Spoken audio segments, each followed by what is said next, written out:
জাতীয় সংলাপ সহ ৩ সিদ্ধান্ত ঐক্যফ্রন্টের। রাজনীতির মাঠে ঘুরে দাঁড়াতে এবং একটি নতুন নির্বাচনের দাবিতে জাতীয় সংলাপ সহ ৩টি গুরুত্বপূর্ণ সিদ্ধান্ত নিয়েছে জাতীয় ঐক্যফ্রন্ট। একাদশ জাতীয় নির্বাচনে ব্যাপক ভরাডুবির পর কয়েকবার বৈঠকে বসেন ঐক্যফ্রন্টের নেতারা। অবশেষে মঙ্গলবার বিকেলে রাজধানীর বেইলি রোডে জাতীয় ঐক্যফ্রন্টের আহ্বায়ক ও গণফোরাম সভাপতি ডক্টর কামাল হোসেনের বাসায় জোটের স্টিয়ারিং কমিটির বৈঠকে বসেন নেতারা। বিকেল প্রায় ঘণ্টাব্যাপী বৈঠক করেন তারা। বৈঠকে নিজেদের সিদ্ধান্ত সাংবাদিকদের সামনে তুলে ধরেন ঐক্যফ্রন্টের মুখপাত্র ও বিএনপির মহাসচিব মির্জা ফখরুল ইসলাম আলমগীর। তিনি বলেন, জাতীয় সংলাপ নির্বাচনী ট্রাইব্যুনালে মামলা এবং নির্বাচনের সময় যে সমস্ত এলাকা ক্ষতিগ্রস্ত হয়েছে সেসব এলাকায় আমরা পরিদর্শনে যাব। এরই অংশ হিসেবে আগামী এক সপ্তাহের মধ্যে সিলেটের বালাগঞ্জে যাব। ডক্টর কামাল হোসেনের সভাপতিত্বে বৈঠক এবং সংবাদ সম্মেলনে অংশ নেন ঐক্যফ্রন্টের মুখপাত্র ও বিএনপি মহাসচিব মির্জা ফখরুল ইসলাম আলমগীর, জেএসডি সভাপতি আসম আব্দুর রব, কৃষক শ্রমিক জনতা লীগের সভাপতি বঙ্গবীর কাদের সিদ্দিকী, বীর উত্তম, গণস্বাস্থ্য কেন্দ্রের প্রতিষ্ঠাতা ডক্টর জাফরুল্লাহ চৌধুরী,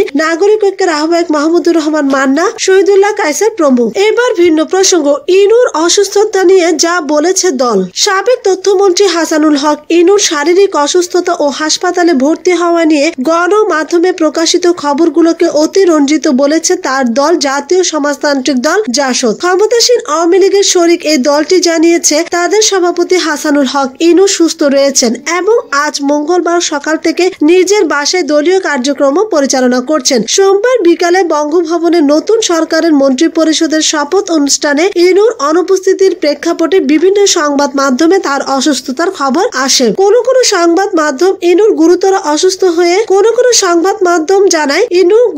অসুস্থ হয়ে রাজধানীর ইব্রাহিম কার্ডিয়াক হাসপাতালের আইসিইউতে ভর্তি হওয়ার খবর দেয়। জাসদের পক্ষ থেকে সেসব খবরকে বলা হচ্ছে বিভ্রান্তিকর। দলের সহদপ্তর সম্পাদক সাজ্জাদ হোসেন আজ মঙ্গলবার একটি অনলাইন সংবাদ মাধ্যমকে বলেন, আমাদের সভাপতি গতকাল রুটিন চেক আপের জন্য ইব্রাহিম কার্ডিয়াক হাসপাতালে গিয়েছিলেন, অথচ খবর প্রকাশিত হলো তিনি গুরুতর অসুস্থ। সত্যি খবর হলো তিনি সম্পূর্ণ সুস্থ আছেন। দশম জাতীয় সংসদের তথ্যমন্ত্রীর দায়িত্ব পালন করা কুষ্টিয়ার সাংসদ ইনুকে নতুন সরকারের মন্ত্রিসভায় রাখেননি আওয়ামী লীগ সভাপতি প্রধানমন্ত্রী শেখ হাসিনা। এবারই প্রথম তিনি শরিক দলের কাউকে না নিয়ে সরকার গঠন করেছেন। এবার ভিন্ন প্রসঙ্গ, মিয়ানমারের বৌদ্ধ বিদ্রোহীদের ভয়াবহ অবস্থা।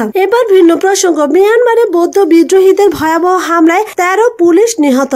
মিয়ানমারের রাখাইন রাজ্যে পুলিশের 4টি তল্লাশি চৌকিতে হামলা চালিয়ে 13 জনকে হত্যা করেছে বৌদ্ধ ছিন্নতাবাদী গোষ্ঠী আরাকান আর্মি। এ সময় অপর 9 জন আহত হয়েছে বলে আল জাজিরা টেলিভিশন জানিয়েছে। দেশটির সেনাবাহিনীর দফতর থেকে বলা হয়েছে, শুক্রবার স্বাধীনতা দিবসের উত্তর রাখাইনের ভুতিডং ও মংডুর 4টি পুলিশ ফাঁড়িতে অন্তত 350 বিদ্রোহী হামলা চালায়। হামলার সময় বিদ্রোহী গোলা বারুদ, অস্ত্র ও লুট করেছে বলে সেনাবাহিনীর বিবৃতিতে বলা হয়েছে। তবে আরাকান আর্মির দাবি তাদের এই মামলা স্বাধীনতা দিবসকে লক্ষ্য করে না। আরাকান আর্মির মুখপাত্র কিন্তু বলেছেন, সাম্প্রতিক সপ্তাহগুলোতে আরাকান আর্মির বিরুদ্ধে পরিচালিত অভিযানের পাল্টা জবাবে এ হামলা চালানো হয়েছে। আরাকান আর্মির নিরাপত্তা বাহিনীর 12 সদস্যকে আটক করেছে জানিয়ে কিন্তু বলেন, আন্তর্জাতিক আইন অনুসারে আমরা তাদের বিরুদ্ধে ব্যবস্থা নেব, আমরা তাদের ক্ষতি করব না। এদিকে সেনাবাহিনীর মুখপাত্র জমিন তুন জানিয়েছেন, বুতিডং ও মংডুতে শুক্রবারের হামলার পাল্টা ব্যবস্থা নিচ্ছে নিরাপত্তা বাহিনী। নিরাপত্তার স্বার্থে সেনাবাহিনী ওই অঞ্চলে তাদের অভিযান অব্যাহত রাখবে। তবে শুক্রবারের হামলায় নিরাপত্তা বাহিনীর ঠিক কি পরিমাণ ক্ষতি হয়েছে তা নিশ্চিত করেননি। তিনি বলেন, হামলার শিকার পুলিশ পোস্টগুলো বিভিন্ন জাতি ও বর্ণের লোকদের সুরক্ষা দেওয়ার জন্য, তাই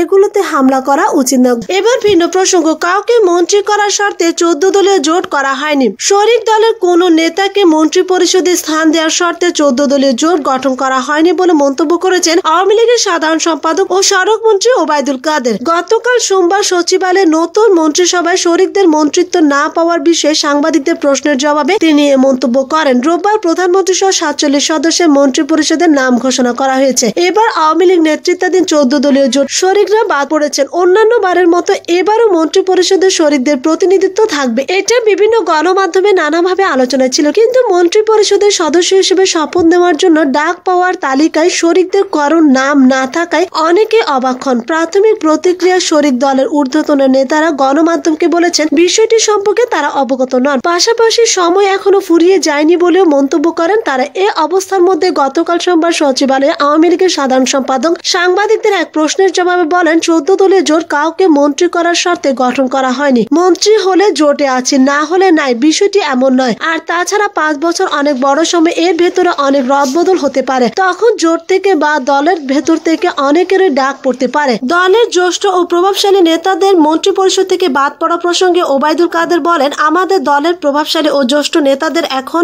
দল গোছানোর দায়িত্ব দেওয়া হবে। তাদের দায়িত্ব থেকে সরিয়ে দেওয়া হয়নি, দায়িত্ব ট্রান্সফার হয়েছে মাত্র।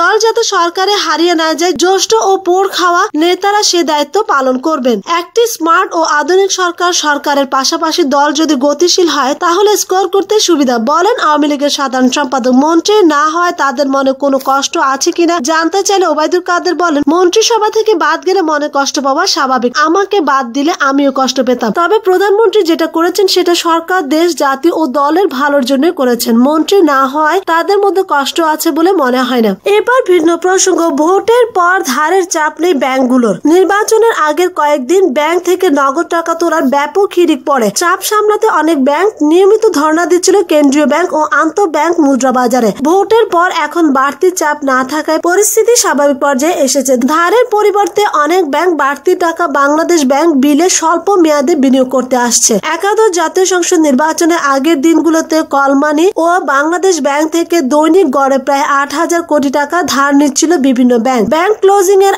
আগের দিন 26 ডিসেম্বর বিভিন্ন ব্যাংক কলমানি থেকে 6,484 কোটি টাকা ধার নেয়। ওই দিন বাংলাদেশ ব্যাংক থেকে নেওয়া আরো 506 কোটি টাকা। একদিনে সবচেয়ে বেশি ধার নেওয়ার ঘটনা ঘটে 18 ডিসেম্বর। ওই দিন কলমানি থেকে কয়েকটি ব্যাংক 8,515 কোটি টাকা এবং কেন্দ্রীয় ব্যাংক থেকে নেয় 1,406 কোটি টাকা। চাহিদা বৃদ্ধির ফলে 11 ডিসেম্বর থেকে দৈনিক ধারের পরিমাণও কলমানিতে সুদ হার বাড়তে থাকে। জানতে চাইলে পূবালী ব্যাংকের ব্যবস্থাপনা পরিচালক MA হালিম চৌধুরী সমকালকে বলেন, আগের নির্বাচনগুলোর মতো এবারও ভোটের আগে নগদ টাকার প্রবাহ বাড়ে। এতে একটা সাময়িক চাপ তৈরি হয়। এখন সে চাপ না থাকায় কলমানি ও বাংলাদেশ ব্যাংক থেকে ধার কমেছে। তবে যেসব ব্যাংকের ঋণ আমানত অনুপাত নির্ধারিত সীমার উপরে রয়েছে সেগুলো এখনো বাজার থেকে উচ্চ সুদে আমানত নিচ্ছে। তিনি বলেন, এডিআর নতুন সীমানায় নামিয়ে আনার জন্য ব্যাংকগুলোকে মার্চ পর্যন্ত সময় দিয়েছে বাংলাদেশ ব্যাংক। এখনো যেসব ব্যাংকের ঋণ নির্ধারিত সীমার উপরে রয়েছে তারা উচ্চ সুদে আমানত নিয়ে সমন্বয়ের চেষ্টা করবে।